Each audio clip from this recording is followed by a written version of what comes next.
Well, hello and welcome to NAIFA Live. My name is Zach Kuehls and I'm your host today. We are very excited and happy to have NAIFA Illinois as our host chapter for this month's NAIFA Live. And to recite the pledge for this month's NAIFA Live, we do have Illinois President Camille Tan. Hey, Zach, thank you. Okay. I pledge allegiance to the flag of the United States of America and to the republic for which it stands, one nation, under God, indivisible, with liberty and justice for all. All right. Well, thank you, Camille. I appreciate it. And now we will hear from NAIFA CEO Kevin Mayhew on some updates for NAIFA. Our strategic planning committee to begin work on the NAIFA 2025 strategic plan.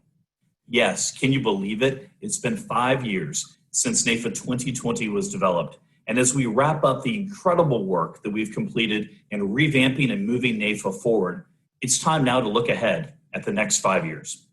The NAIFA 2025 strategic planning committee is composed of a combination of industry leaders, NAIFA members, NAIFA leaders, and staff. We have carefully put this group together under the guidance of Leslie Murphy and Mark McSweeney from the Rayburn Group International, an Indianapolis, Indiana-based association management and consulting company. The Rayburn Group helped lead us through the NAIFA 2020 strategic planning process, and we are excited to have them back to help guide us through the next plan, which firmly focuses NAIFA on growth and the expansion of our brand. We are especially delighted to have the participation and support of Nick Cecere, Senior Vice President at Principal Financial Group, Susan Neely, President and CEO of the American Council of Life Insurers, Fasa Stafford, President and CEO of Life Happens, Dan Mangus, Vice President for Sales at SMS, which is Senior Marketing Specialist, and Joe Sparacchio, Senior Vice President at Mass Mutual, to provide a fresh perspective and insights to help NAIFA evolve and become absolutely indispensable to our industry's success. We are confident that these industry leaders will provide objectivity and observations that will strengthen our position as the premier association for producers in the financial services industry. I'd also like to thank all of the NAIFA members and leaders who are serving on our strategic planning committee. We have a broad cross-section of NAIFA leaders from the East Coast to the West Coast and everywhere in between, from big cities and small towns, people that are towards the front end of their career and those that have been in the profession for decades, all working together to help us develop a holistic plan that will represent every financial security professional in the entire United States. And we are very proud to have these dedicated professionals and NAIFA members join us on our strategic planning committee. We have a new slate of events that is set to go on this fall. Just to remind you, every other Tuesday, you will receive what we call the Event Snapshot that provides a list of all upcoming webinars and events. Here's just a few reminders.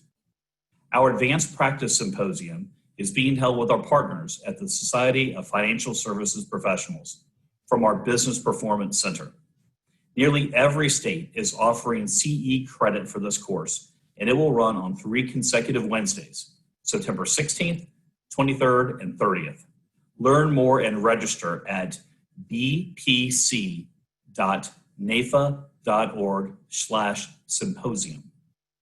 Performance Plus Purpose 2020 is also officially open for registration. We have a new innovative format with 3 hours of programming each day on October 6th, 7th, and 8th. Each day will start with a keynote speaker, and then you can choose which interactive session you would like to attend after the keynote. Come ready to participate and to get inspired. Register at conference.naifa.org. We are announcing that an entirely new 100% focused event will be honoring our loyal NAIFA members. Please join us the evening of Tuesday, November 17th for our all-new NAIFA Belong event. At this event, we will vote on our new Board of Trustees, hear from Cammie Scott, our president, and Tom Michael, our incoming president, as well as unveil the John Newton Russell Memorial Award recipient, the YAT Leader of the Year, and our Diversity Champion. This special virtual black tie event is for NAIFA members only, and it will wrap up our 130th anniversary celebrations and will end with a special toast and recognition to all of our members and our volunteers who give so generously of their time and of their talent to NAIFA, the industry's professional association. We look forward to continuing to welcome more members into our fold and invite any new NAIFA member to volunteer and to become more deeply involved within NAIFA. The Belong event is truly a celebration of volunteerism, the real heart of what keeps NAIFA alive. I look forward to celebrating with each of you at this special event and hope to see all of our new members there as well. Last but certainly not least, September is Life Insurance Awareness Month. There's no better time than now to get conversations going or revisit conversations about the right amount of life insurance that needs to be in place for each of your clients. We know that life insurance sales are up, which means that more Americans have increased their financial security. Let's all do our part this month to raise awareness of how critical this product is and how vulnerable our industry may be when it comes time to pay for COVID-19. NAIFA wholeheartedly supports Life Happens as a partner and as a member of their board of directors. Life Happens would like to expend a special NAIFA members only rate where you can receive 20% off a subscription to their Life Happens Pro platform. And to end it all off, in case you haven't heard, we have welcomed more new members into NAIFA this year than at last year at this time, even with COVID going on. In fact, we celebrated in July our 1,000th new member, Ian Carbone from Atlanta, Georgia, joining us. Please make sure to reach out and invite more financial security professionals to join NAIFA. We need a bigger, stronger, and bolder NAIFA nation, and I know we can all do our part to help us continue to grow. Let's go and make it 2,000 new members this year. Thanks again for joining us. Have a great day. All right, thank you so much, Kevin. And now before we move on to our program for today, I would just like to remind you that we will have a Q&A at the end of the session. So if you do have any questions for our speaker, please use the Q&A feature at the bottom of your screen, and we will do our best to get to the questions at the end of the program. And now I would like to turn things back over to Illinois President Camille Tan to introduce our featured speaker for today. Camille, take it away. Thank you, Zach. Good afternoon, everyone, or morning, depending on what part of the country you're in. Thank you all for joining us. I'm Camille Tan, President of NAIFA Illinois, and I'm delighted that our chapter is hosting NAIFA Live this month with Dave Resseguie. And I want to thank Zach for letting me host the session where I had to take a special class on how to pronounce the speaker's last name. And Dave Resseguie began his career in the financial services industry in August of 2007. He spent 10 years working in leadership roles within both Northwestern Mutual and Mass Mutual agencies in Chicago, Fort Lauderdale, and Miami. He specialized these roles in coaching leadership teams and top-performing financial advisors. In April of 2011, Dave began what many refer to as a side hustle. As the chief shepherd of the Resseguie Group, Dave works virtually and in person with leadership teams and entrepreneurs as they lead themselves, lead others, and lead their businesses. Ladies and gentlemen, join me in welcoming Dave Resseguie.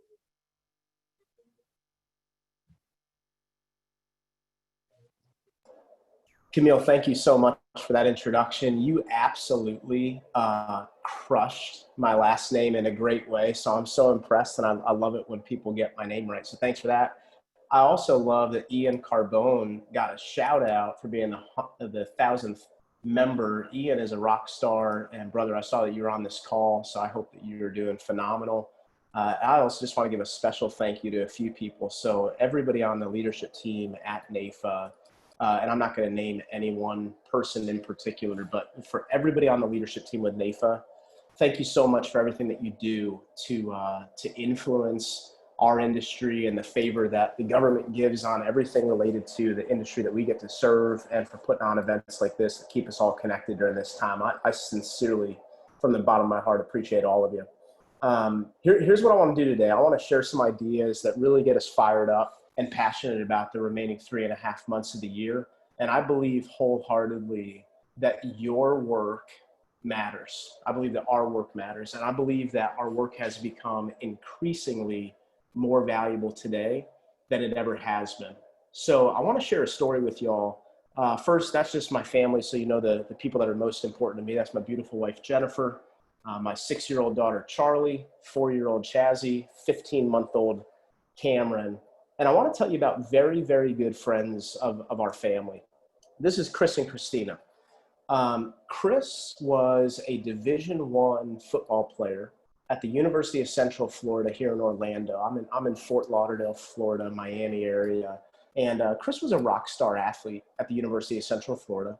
His wife, Christina, was a Division I soccer player at the University of Central Florida. So this couple is flat out elite athlete type family.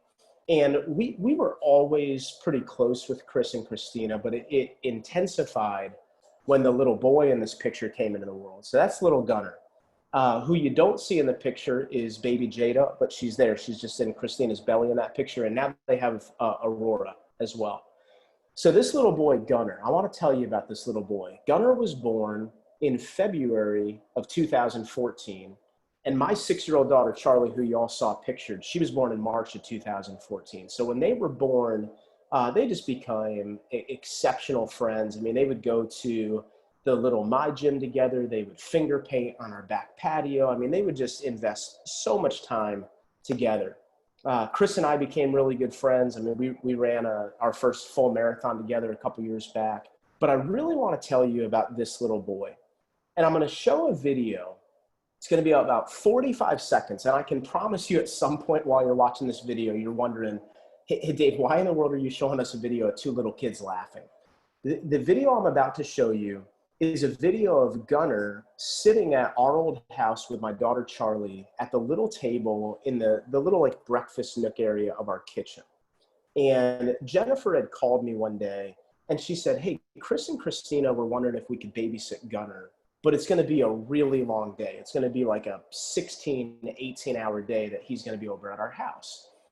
Chris and Christina's parents, so Christina's parents, were going to be moving into a new home. And what they wanted to do is they wanted to help mom and dad or grandma and grandpa move into the new home, but also unbox and just get everything all settled in the new place. And they said, hey, listen, would you mind if Gunner came over and he'll be with you first thing in the morning. You'll tuck him in for bed. We'll probably get there around 11 p.m.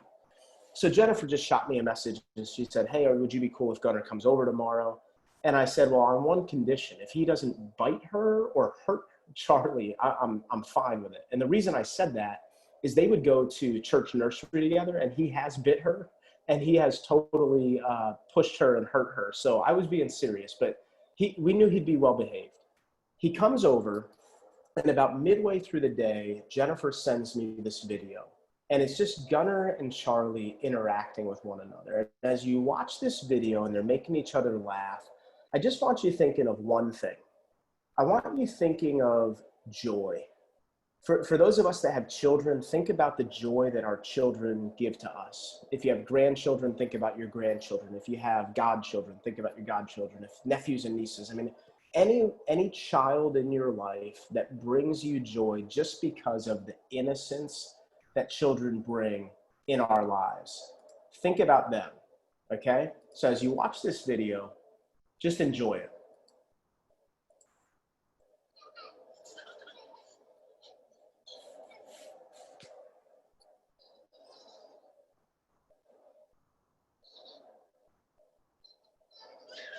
I don't know what they're laughing about, but right here, look at her face right about now. See that smile?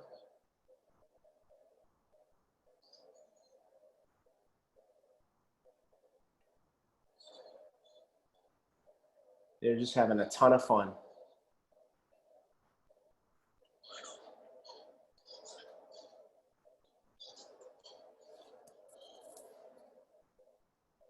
Sometimes people ask me, and just so you know, I think it's just juice in his lap. I don't think he had an accident in our kitchen. But listen, when you make my daughter smile like that, I don't care what you ask me for. The answer is yes, you can have it. I mean, Gunnar could come to me and say, hey, Mr. Restige, could I have Charlie's hand in marriage? And when you make her smile like that, I might say yes. He could say, hey, could you get me season tickets to the Dolphins this year? And I say, I don't know why you'd want them, but yeah, sure, pal. I'll give them to you. Whatever you want. It's just, I mean, it's so precious the way he makes my little daughter, Charlie, feel. So April 6th of 2016 is a Wednesday. And one of the things that I love the most about our industry, and I've been in this industry now 13 years. I started my career in Chicago back in August of 2007.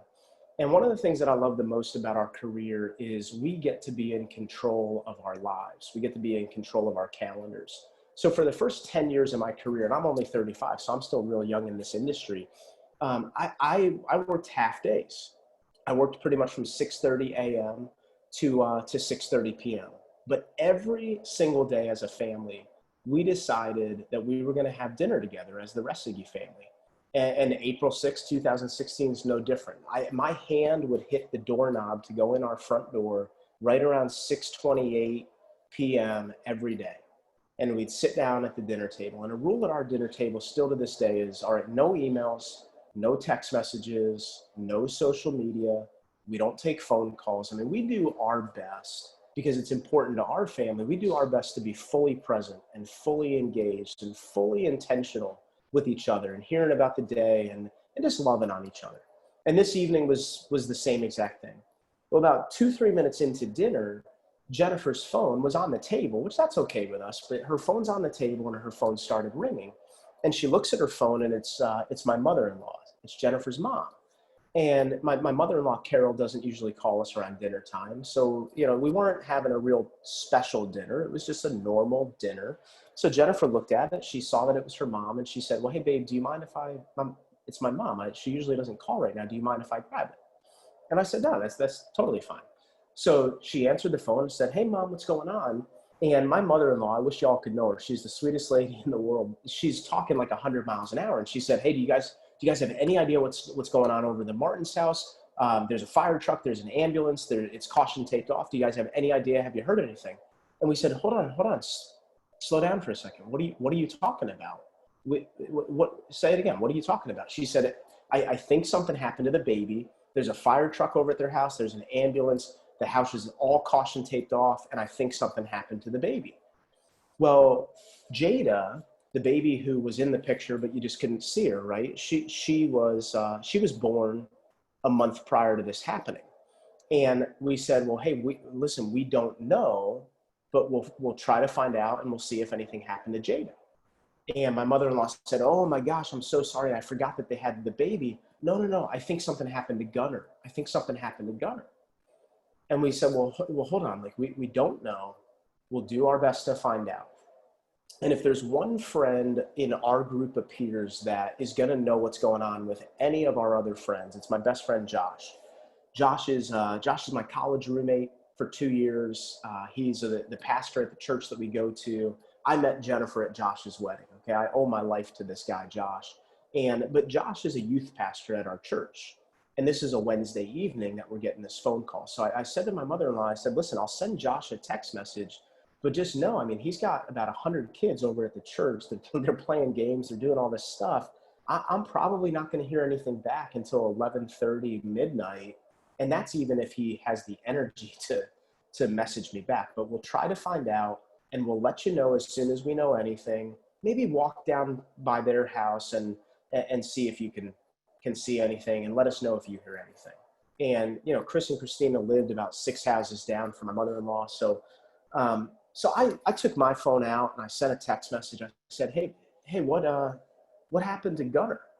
And I put my phone down and I didn't expect to hear anything back from Josh for a long time. About 3 minutes later, my phone vibrates on the table and it says, you know, text message. And it's from my buddy, Josh Wallace. And I opened up the text message and it said one phrase. It said, he didn't make it. I texted him back. I said, bro, what do you mean he didn't make it? What in the world happened? What does that mean? Yeah, I come to find out that day, you know, Chris, when he graduated from the University of Central Florida, he got drafted to the Houston Texans. He was a rock star football player. But day one of walkthrough practice with the Houston Texans, another lineman stepped on his foot, and like one of those freak accidents where it like crushes his foot into a number of different pieces, and he needed reconstructive surgery. And so he's always had one of those careers in the NFL where he'll make a team, he'll get cut, he'll get the 4 weeks of preseason, he gets cut. He never really has gotten league minimum contract. He'll always kind of make it, and then he's cut. And this is April, so it's the off season for the NFL, and he's at home and he's currently unemployed. His agent told him, hey, I think we can get you a spot on the Buffalo Bills, but you've got to cut about 40 pounds. We need you to move over to a different position. So, he's at home. He's not working. Christina's at that point was a stay-at-home mom, and they had rented a movie, and they laid Gunnar down for a nap. And they would go into their master bedroom with baby Jada, who's an infant, and they watch the movie. And about midway through the movie, they get kind of just one of those the eerie feelings. We get them occasionally, and they get this feeling like something was up. And they go to Gunnar's room to check on him, and he's laying in his bed. He's pretty peaceful, breathing well. Everything's fine. He's sleeping peacefully. Everything's good. So they go back into their bedroom, they finish up the movie, and when the movie's finished, they go to Gunnar's room to wake him up from his nap, and Gunnar's bedroom door is wide open. And that's not how they left it. They left it cracked open just a tiny bit. And Gunnar's not in his bedroom. And you saw him. I mean, Gunnar's a big boy, so if he's playing with toys, you're going to hear him. So they walk around the house, and they walk to the family room where like kind of the library area is, and they say, Gunnar, Gunnar. No response. They don't hear anything. They go to the kitchen, Gunnar, Gunnar, nothing. They go to the dining room, Gunnar, Gunnar, nothing.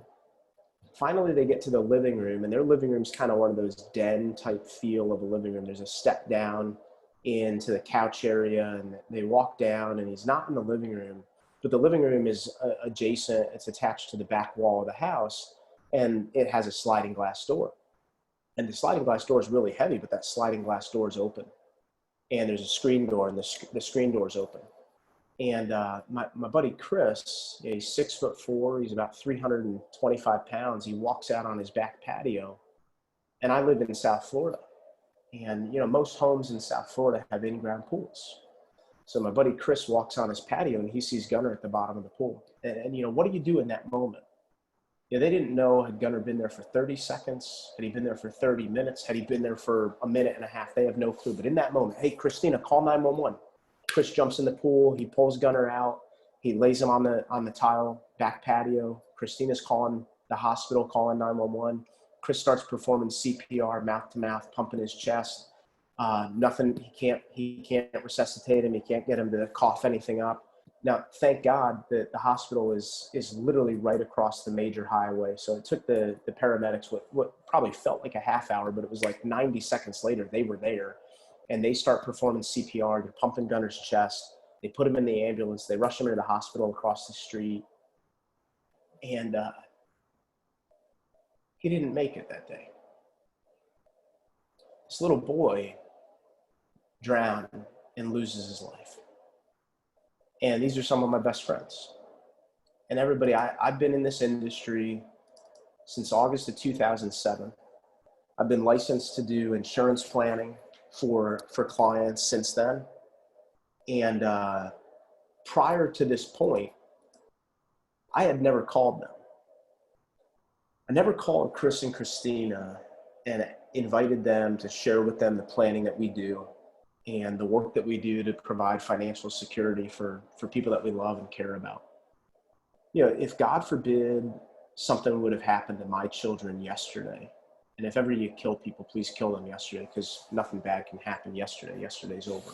If something had happened to my children yesterday, it would not have been easy at all, but I could have called Emily, I could have called Stephen, I could have called a number of the people from NAIFA, and I could have said, hey, y'all, like, I love you, and I want to do this, but I just can't.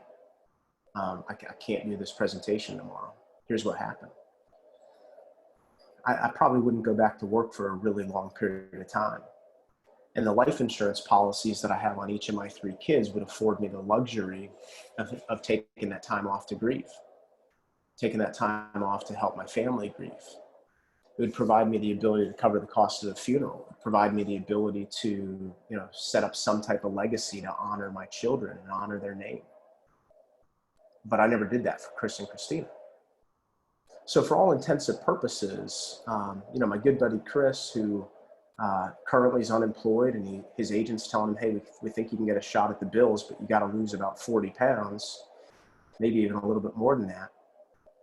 For all intents and purposes, he loses his son, his firstborn son, on a Wednesday, and they bury him on a Saturday. And then he's pretty much got to be back in the weight room on Sunday just to be able to get a job to provide for his family. Everybody, your work matters. The work that you do for those clients that give you the privilege of serving them and helping them with financial security planning is so meaningful. Clients like me and Jennifer and Charlie, Chaz, and Cameron, we appreciate you. And those clients who've never met you yet appreciate you. And I don't know what your why is. I don't know what is so compelling about your work that gets you up every morning to go through all the challenge and all the adversity that we can face in our industry and all the highs and all the lows. I don't know what it is that fuels you. But if you need an extra why for today, would you at least just do it for Gunner? This is not easy. This is not an easy business, but this is a very simple business, and it's such valuable work. For the second part of today, I'm going to share with you all a very simple strategy of how I personally leverage LinkedIn to create favorable introductions who I can get introduced to by highly respected nominators whose name really carries a lot of weight. But I'm not sharing with you an idea just so you can get more referrals, or just so you can post better activity numbers for your team, or just so you can make more commissions or make it to your company's conference. That's not why I'm sharing it with you, although all of that stuff is good and it's reputable, it's awesome. I'm sharing these ideas with you to influence great meetings with prospective clients because there are people that you have not met with yet that may be Chris and Christina, and they may have a Gunner, and they may need you. So let's do it for Gunner. Now let me add some hope, okay? I know we all have lost people that we love, and we know people who have lost loved ones. Chris and Christina today are doing as good as you possibly could be doing in light of losing a son or a child. We set up the Gunnar Martin Foundation, and we educate people on pool safety. We planted a tree in Gunner's honor. We still, every year on his birthday, we buy gift cards, and they give gift cards out to people in the homeless community in Orlando where they live now. And they're doing really well. But let's do it for them. The ideas I'm going to share today, they're common sense, okay? Nothing is going to be earth-shattering, or at least I don't think it will be. Common sense isn't always common practice, though. These ideas are only valuable when they're implemented, but I can promise you, and I very rarely say the words "I'll promise you," but I'm going to choose purposely to use those words right now. I promise you, when you implement these ideas, they do work. And they work with average, everyday, lower middle class Americans, and they also work with rock star, A+, high net worth, high income earner prospective clients. So what I want to do is I'm going to go out to the internet live, and I'm going to go into my LinkedIn. I love that John Gordon pops up on the LinkedIn. Y'all should follow my buddy John Gordon. He's one of the best motivators out there, but this isn't about him today. But that's a good plug for John. He's a great guy. So here's what I want to do. I'm going to show you how I go into LinkedIn and I do research and development to identify prospective clients that are in my niche target marketplace. And then I'm going to show you how I go about connecting the dots of who is in my network that is a true center of influence of mine, an advocate and an ally of mine who would be willing and able and excited to introduce me to new prospective clients who will actually proactively reach out in advance and let people know that they think we would enjoy meeting. Now you can do this with the free version of LinkedIn. I have an upgraded version of Premium, but everything I'm showing you, you can do with the free version of LinkedIn. If you have Sales Navigator, you certainly can do it at even a better level. But I'm just gonna show you the free version, okay? Now let's just say that my niche target market is attorneys that went to the University of Miami that are here in the Miami area, and they're attorneys that work at maybe one of four major law firms that I really choose to nest in. Maybe that's Holland and Knight and Ackerman Centerfit and Greenberg Traurig and Bills and Sunberg. Okay, so that's who I'm looking for. That's my avatar and my ideal client. I go into the search bar and I search for people. It's the first button that I'll click. And when I search for people, I got to scroll up to the top. It's going to allow me now to choose this all filters button. Now, everybody, just so you know, this call's being recorded. You can go back and watch this. Also, we're going to share files over with NAIFA that have screenshots of everything that I'm doing right now. And I'm also going to share over a video that we recorded a couple years back with the Hoopus Performance Network that goes through this process as well. So there's going to be a lot of different things that you can do to refresh yourself. So I'm going to move at a pretty good pace, but I think I'll go at a pace slow enough to where it's all going to make sense. When you click this all filters button, LinkedIn now is going to allow me to search for people within LinkedIn and really search for whatever it is that I'm looking for. So what I'm going to do is I'm going to search for second degree connections, not first degree, because if they're first degree, I'm already connected with them. And if I want a meeting with somebody that I'm a first degree connection with, I'll just pick up the phone and call them. So these are second degree connections. I'm going to look for people that are in the Miami metropolitan area, just because that's my natural market. That's my area of the country. Now, I would challenge y'all, build a national planning practice, right? We're currently in hurricane season in South Florida. So I typically don't want to limit myself to only working with people in South Florida, because if a hurricane comes, I don't want it to shut down my business for 4 days or for 2.5 weeks. I can call people in the Northeast. I can call people in Chicago. I can call people in LA or Seattle or Austin, right? So build a national practice, but just so we can really laser in specifically today, I'm just going to choose Miami. So we're going to look at Miami. You see, I can search for people at a current company or at a past company or at an industry. So industry is what we're going to look for, right? The industry that we're looking for are people that are in law. Well, I'm not going to look at law enforcement, but we are going to look at law practice. And when I apply that, I'm just going to apply that at first so you can see what happens. It's going to give me 4,300 results. There are 4,300 people that I'm only one step away from connecting with. And these are people that are somehow involved in a law practice. Now, they might not be all ideal clients. Some of these people might be directors of HR in a law practice. Some might be paralegals. Some might be receptionists. Some may be associates or partners. So I do need to winnow and sift and really, narrow this down. But if I go back into all filters, I can narrow this down even further. Now you'll see, because I went back in, the current companies that it's showing are only law practices. So the four firms that I'll want to target are Ackerman, Greenberg, Bilzen, and Holland and Knight. Those are four really reputable firms here in the Southeast. I know that their associates make good money. I know that their partners make exponentially good money. I know that they're all told in law school that they should buy disability insurance. So that's a great solution I can help them with. Most of them are out of the range of a Roth IRA, so cash value life insurance makes a lot of sense. And they're great clients, right? Also though, if my niche is the University of Miami, I can select the University of Miami School of Law, University of Miami undergrad. So this is really specific, right? Now, if who you're targeting are people in construction, you could go to industry and you could type in construction. If you're targeting people that own a medical practice, you could type in medical practice. If you're targeting people in real estate, you can check real estate. You can search for whoever you want, right? So I'm not suggesting go after attorneys, but it's a good marketplace. When I apply those search results, there's 84 prospective qualified suspects that I'm only one step away from. These individuals work at those four law firms that I specialize my practice working with. They also are University of Miami, either undergrad alum or law school alum. And so that's a really sweet spot for us because I spend and invest a lot of time at the U. So I love working with fellow Canes. So now what I'm going to do is I'm going to do research and development. If I needed to call new people and I'm running low on introductions, this would be a great list of people that I could warm call into, right? I could pick up the phone and I could call Alana and I could say, hey, Alana, this is Dave Resigi. I'm a fellow Cane. How are you doing? Hey, did I catch you in the middle of anything pressing? hey, Alana, the reason that I was calling, I own and operate a financial planning practice here in the Southeast, and I specialize my practice working with partners at firms here in Brickell. I do a lot of work with people at Ackerman, and I certainly love working with fellow Canes. To my knowledge, we never met, and that was why I was calling, right?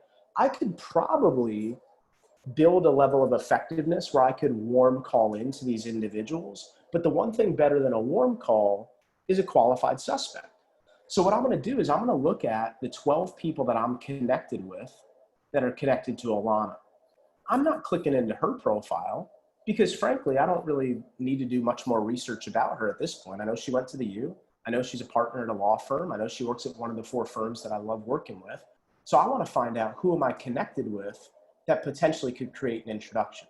And when I look at these connections of mine who are connected to Alana, I'm asking myself 2 questions. Question number 1 is, of the individuals that I'm connected with on here, number 1, who is a raving fan?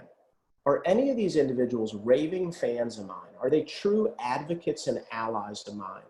Where if I ever ask them to help our team extend the impact that we make into the world by introducing us to other people, they would be willing to introduce us, and they would even be excited to help us impact more people.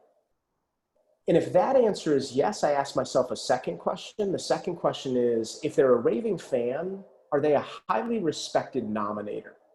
If I called someone and I mentioned that Ariel Sabin had great things to say about them, would that individual be likely to take the meeting because Ariel is thought very highly of? And then I build a list. So I have an Excel file. Y'all are going to get a copy of this as well. You can delete out our company logo. You can switch our coloring and everything. But I'm going to build out a list with 2 columns. The name of the potential nominator is Ariel Sabin. The name of the potential qualified suspect was Alana, let's just say Alana X. I go back to LinkedIn. I ask myself, are any of these other individuals raving fans? Well, Jim Samatero is. He's also a highly respected nominator. So I'll put Jim Samatero and I'll put Alana X. Well, those would be the 2 people that I see in this research that would be raving fans and also highly respected nominators. I go back out. I look at the next attorney on the list, Mildred Gomez. She's connected to 2 people, Anthony Narula and Martha Valdez-Fowley. Both of those individuals are raving fans. So I'll put Anthony Narula, I'll put Martha Valdez-Fowley, and I'll put Mildred Gomez. I go back out to the next person and I continue to build the list, okay? Now what you'll see is as I continue building the list, something is gonna happen. So let's go down to Josh Levinson. He's got 10 people that we're connected with. You notice that Jim Samatero is connected to this other attorney. Well, I'll put Jim Samatero here and I'll put the other attorney's name. And what I'll find is there are going to be many people that Jim Samatero is connected with. There's going to be many people that Martha Valdez-Fowley is connected with. Anthony's going to be connected to a couple of people. After I do all the research and development, I go through all of these attorneys, right? There were 84 attorneys that are fellow Canes that work at those 4 law firms that are here in Miami. I'll do this on a Saturday morning. I'll do this on a Sunday afternoon. I'll do this before 9 a.m. at the office. This is not what I'm doing during golden hours. Between the hours of 9 to 5, I believe you should be seeing people or you should be fighting to see people, okay? It's 100% my belief. We kept 150 meetings in the month of August, right? I think good advisors are keeping 3 meetings a day. Great advisors are keeping, I don't know, probably 7 to 10 meetings a day. And those are like some of the best of the best. So there's no rule that says you can't do more, but let's do really smart activity. So after I've done that research and development, here's what I'm going to do. I'm going to go into my email. And if Jim Samatero is connected to, let's say, 5 attorneys, I'm going to go into my email and I'm just going to send Jim an email. When you go into your email, most of you are probably using Microsoft Outlook. That might not be true across the board, but the majority of us with some bigger firms, we're using Outlook. So when you go into signature, right, most people think their signature is, Dave Resseguy, financial rep at Acme Mutual, and it's got all your disclosures, right, about your broker dealer and everything. Well, when you click this signature drop-down button, it opens up a place where you can actually insert, copy and paste in signatures. When you click the signatures button down here, you can go in and create new signatures. Well, one of the signatures that I personally create is one that's called LinkedIn Create Multiple QSs. When I click on that, the email that I'm going to send to Jim Samatero auto-populates. I'm going to send Jim an email. The subject's going to say, do you know these people? You all are going to get access to a Word document that has verbatim the messaging that you see here. Okay, just remember where it says subject, like delete out the word subject, cut, do you know these people? Paste it in the subject line. And then where it says name, I'll put, hey Jim, hope this email finds you doing well. Hey, quick question. I was going to be reaching out to a few people who I listed below because, as you know, we do a great amount of work with occupation here in South Florida. Well, there I could put, as you know, we do a great amount of work with attorneys that work at Ackerman, Bilzen, Holland and Knight, Greenberg Traurig, especially partners that went to the University of Miami. Hey, before I reach out to anybody, my team does a quick overview of their LinkedIn just so we have a little bit better of an idea about their background. And when I was looking at their profiles, I noticed that you're connected with each of these people. I just want to ask you, do you know them well? And if so, what would you say is special about them? And hey, would you have any objection when I reach out that I mentioned that the two of us know each other well and you thought we'd enjoy an introduction? Here's the individuals that are in my system and I'm planning on reaching out to. I'll list out the names of the 5 attorneys that he was connected with. Thanks, brother Dave. P.S. Send a brief personal message. People always read the P.S. line. Okay. Now the next 3 minutes are going to feel like we're going light speed because what I want to do is I want to kind of finish up in the next 3 to 5 minutes, and I want to leave some good time for open Q&A that's going to be moderated by a member of the leadership team. So what I'm anticipating, keep in mind, this is a raving fan of mine, a true center of influence. If I send an email to a raving fan, are they going to read my email? That answer is yes. Jim will read my email. If I ask him questions in the email, will he respond to my questions? That answer is yes also. So I'm anticipating that he's going to respond to me and he might say something to the effect of, well, hey, Dave, of those 5 people, I know these 2 people really well. The other 3, I know of them, but I don't really have a good enough relationship where I'd be comfortable with you mentioning my name. But certainly, reach out and let them know that I think you'd enjoy meeting. I'm anticipating Jim to say that. So I'm going to reply to Jim's response and I'm going to say, hey, Jim, thanks for the feedback. I'll be sure to mention that we know one another when I reach out.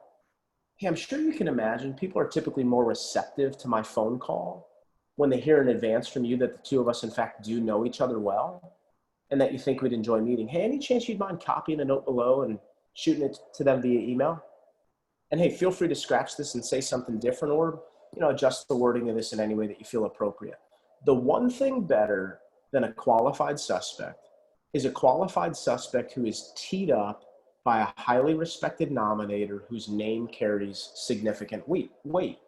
So if Jim sends an email to Mildred and says, hey, Mildred, hope all's well. Hey, I thought of you today. I wanted to introduce you and Dave Restige. Dave's with company here in area, right? Insert your company, insert your part of the country. I asked him to call you. I think the 2 of you would really benefit from meeting one another. And hey, Mildred, I assume you have a number of relationships with people in the financial arena. I'm sure you've already done some financial planning. Yeah, that said, Dave shared some ideas with me that I really think you as well would find to be pretty interesting and relevant. I've copied him on this email. Either Dave or somebody from his team is going to be reaching out in the next few days. Clearly no obligation on your part to take the meeting, but I think you'd enjoy the intro. Also, hey, I just shared his contact info with you. Might be a good idea to save it in your phone. That way you know it's him when he reaches out. Hope you get the chance to connect. Have a great day, Jim. So before I shared that Word document, you all kind of saw Gail Goodman. So Gail's a rock star. She's always been a rock star. I think she'll always continue to be a rock star. I don't think she knows that I talk about her as much as I do, but she shared something with me at a conference in Philadelphia a couple of years back. And she shared it with a group of people, but we spoke privately after. And she said, the power of being a contact in someone's phone is massive. How many of us have gotten a call today from a number that we didn't recognize? And when we get a call from an area code that we don't recognize, or even if it's our own area code, but we don't know the number, like in Chicago, it might be a 312 area code. But if I don't know who it is, I'm going to send that person a voicemail. So what I do is in my phone, in the favorites of my phone, I use an iPhone, I'll have a contact for myself, Dave Resigi. And let's just say that Kevin Mayhew introduces me to 5 people. Kevin is going to send those individuals an introductory message saying, hey, I thought of you today. I want to introduce you to Dave Resigi. Here's what he does. The exact message that I just shared. But the bottom of that message says, I just shared his contact info with you. It might be a good idea to save it in your phone. That way you know it's him when he calls. If Kevin is my nominator, I'm going to edit my last name in my contact to no longer just say Resigi. It's going to say Dave Resigi, Kevin Mayhew's introduction. And Kevin, I'm going to ask Kevin to share that contact with the people that he's introducing me to. That way, when I call those individuals, now it doesn't just say 954-829-9413, and they look at it and they kind of click that side button on the phone and they send me straight to voicemail. What they now do is they look at this and they say, Dave what? Ressid? How do you say that last name? Who is this guy? I don't even think I know a Dave Ressid, whatever. Well, if my name is too long to fit on the screen, after about like 0.7 seconds, what's going to happen? It's going to start scrolling on my phone. It's going to say Dave Ressid something, and it's going to start scrolling. Well, if I already got this Mildred Gomez to stop and think, who is this person? Well, now if it starts scrolling, she can't send me to voicemail now. She can't decline this immediately. She's already wondering, who is this person? Well, then it scrolls and it says, Jim Samatero's introduction or Kevin Mayhew's introduction. Oh, that's the person that Kevin told me about. Yeah, I got a minute. Hello?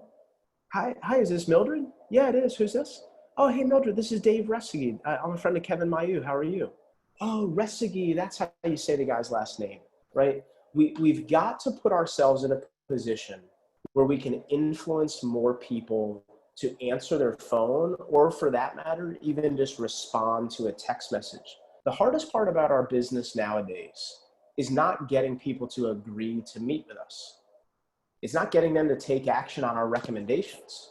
It's not learning about all the different changes in the tax code so we know what the best advice is to give prospective clients or existing clients. The hardest part about our business now is just getting people to answer the phone or to respond and engage to us in a message so that we even have an at-bat and an opportunity to schedule a meeting with them. What we just did by using that strategy is we got a highly respected nominator to advocate on our behalf that we're a great person and that they think that we would find value in a conversation. And we influenced the likelihood of that prospective client engaging in conversation with us. So I know this is very matter-of-fact, system process oriented, but I think, whenever we choose to invest, like there's 103 people on this, right? When we choose to invest our time in a session like this, certainly, yeah, I do want to inspire you and I want you to know your work matters. I think a lot of times we also say, Dave, I just need 1 or 2 nuggets that I can implement now, this afternoon, that are going to help me influence more people like Chris and Christina.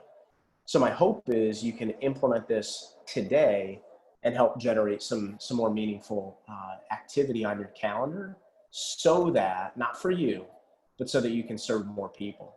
So it's been my pleasure connecting with you all today. I'm always grateful and humbled when people invite me to invest time with their teams or with NAIFA Nation. So props to all of you for being part of this. If it's cool with everybody, I'm going to transition this over to my buddy Stephen Good, and I think Steve is going to moderate some discussion and maybe navigate some of the questions that are coming in. So Stephen, let me pass it over to you, and I'm here for another 10 minutes or as long as we need to answer these questions.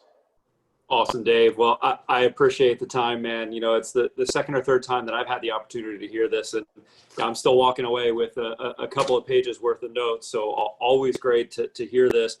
One of the questions that came up is, can you talk a little bit about all the different tools that are out there, right? You've got the LinkedIn Sales Navigator, like you were talking, there's the free LinkedIn, you've got Copilot. Just talk a little bit through those tools. What do you use and why, or just kind of expand on that some. Yeah, I think that's an awesome question. So what I wanted to do today is share with everybody a way that they could do it without investing a cent, because I know everybody's on a different level of the ability to invest in their practice. LinkedIn does not pay me to say what I'm about to say, so I'm not doing it because I get any kickbacks, okay? Although I wish I did. The more money you give LinkedIn, the broader the access that you have to the wide scope of people that are out there. So if I upgrade to premium, LinkedIn will let me find more people in Miami that work at those firms. If I upgrade to Sales Navigator, LinkedIn will allow me to see much more specific detail about those individuals, even like hierarchy levels of positions at companies. LinkedIn Premium, I think, is like $60 a month. So, and I think if you pay it annually, it's like $600 on the year. I can tell you guaranteed, I mean, that's $100 a month premium into an insurance program at a 50% commission rate to be worth the investment. It's guaranteed going to be worth the investment. Sales Navigator, I think somewhere around 90 to $100 a month. I think it's well worth the investment.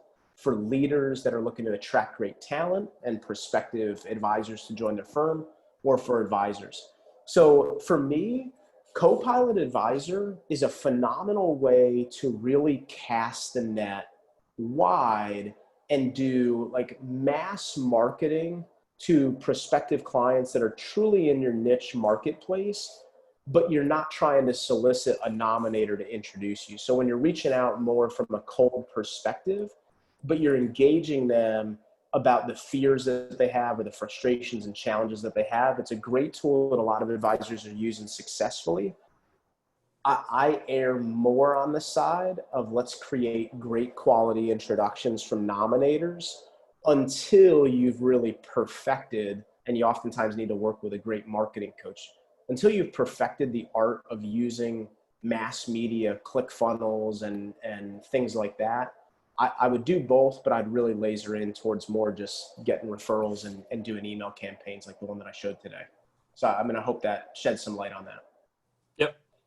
And I thought this was another awesome question that came in. So when I first got started using LinkedIn, I accepted connections with everybody. So how do I know if some of these people are respected nominators? And their second part of the question was, what do I do if the nominator says no when I ask them for the intro? Yeah. So number one, you've got to ask yourself, who are my best centers of influence as a starting point anyway? So you notice when I started that research and development, I immediately saw Jim Samatero, right? I saw a couple of Martha Valdez-Fali. I saw, and by the way, everybody, those are real human beings. So please nobody reach out to my friends, okay? But I noticed Martha Valdez-Fali or Anthony Narula or Jim Samatero. What I could have done immediately once I recognized that I know Jim is a raving fan of mine. And I know that he is a highly respected person because of a personal relationship. It's oftentimes, people that you went to college with and they were sorority sisters or fraternity brothers that are truly raving fans. It might be people that you go to a place of worship with. It might be a fellow colleague from a prior, career that you had. It could be someone that has mentored you, right? Once you know who your nominator is, I could have just gone into Jim's profile and done the same search, but only with his connections. And I know, all right, Jim is a fan of mine.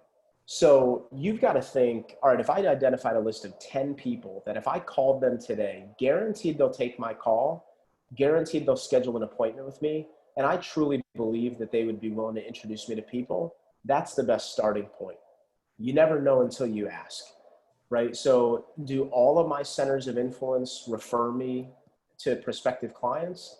Not always, but you've got to put the thought on the front end, asking yourself, who do I think would have the highest likelihood of responding favorably to this overall experience? And you just kind of got to go with your gut. So it's a trial and error. All right. I think one more. Sorry, Zach, go ahead. I was just going to say, I think we have time for one more question. Great. So, I know a lot of peers of mine utilize you in the agency for training, and there's a lot of great commentary I get out of that. And I know one of the things that you always tend to bring is a lot of really good outside resources.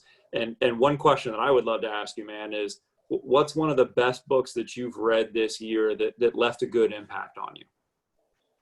So I always am plugging this guy, okay? So, and he knows it. If y'all have not heard of John Ruhlin, John Ruhlin is the #1 sales professional for Cutco, which is the high quality knives that most people, wealthy people, have in their homes. John became a good buddy of mine, and John talks, first off, you got to read through the fact that this kind of is a loss leader to sell more Cutco, okay? And that's not a bad thing because it's a great product. I have them in my kitchen. They're phenomenal, and I buy them from John, okay? And he doesn't pay me to say that either. But he wrote a book about how do you give people gifts, not just to get more business or keep business, but how do you give people gifts to genuinely show that you have a deep level of appreciation for them and the relationship that you have with them so that you can build client loyalty and you can actually create raving fans.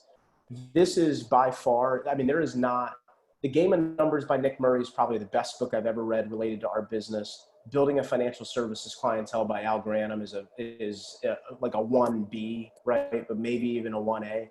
There's no book that as a entrepreneur, salesperson who doesn't feel salesy, no one book that's made a bigger impact in our revenue growth than the strategies in this book. It's phenomenal. You can get it on Amazon. It's on Audible. John's great. And if NAIFA ever wants to have John in, I can tee that up.